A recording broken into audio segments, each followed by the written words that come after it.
না, হযরত উমর ফারুক রাদিয়াল্লাহু তাআলা আনহু বলতেন যে আমি যখন আমার গুনাহের দিকে দেখি, হযরত ওমর যিনি আশারায়ে মুবাশশারার অন্যতম সদস্য, তিনি বলেন আমি যখন আমার গুনাহের দিক দেখি আল্লাহ এত গুনাহ। আবার যখন আমার আল্লাহর রহমতের দিকে তাকাই তখন মনে হয় এত বড় রহমতের সামনে এই সামান্য গুনাহ। যখন গুনার দিকে তাকাই মনে হয় আমার উপায় নাই, যখন রহমতের দিকে তাকাই মনে হয় একটা উপায় হবে ইনশাআল্লাহ। আমার আল্লাহ আছেন, সাই ভরসা জান কে পাপ কিয়া ভরমু জैसे নার কুক্রম করে আর ছুপে পিয়া কেউ।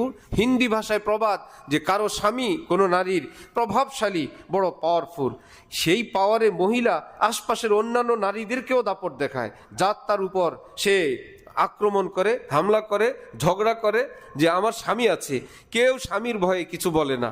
একদিন স্বামী নাই কাছে ধারে, সবাই ঘিরে ধরলো যে আজকে তাকে শিক্ষা দিব। এর মধ্যেই সে দিল এক দৌড় স্বামীর কাছে।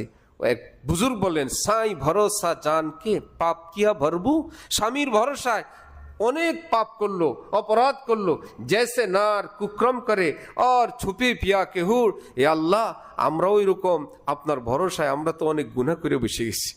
আমরা তো শুনছি আপনি আছেন আল্লাহ, এই ভয়ে এখন তো আমরা কাঁপতেছি, আপনি আমাদেরকে দয়া করে মাফ করে দেন। আমরা তো জানি আপনি গফুর বলছেন, আপনি রহিম বলছেন, আপনি ওয়াদুদ বলছেন। রব্বুল আলামিন বলেন, আপনি বলেন আমার ওই বান্দাদেরকে যারা জীবনের সীমাহীন পাপ করলো।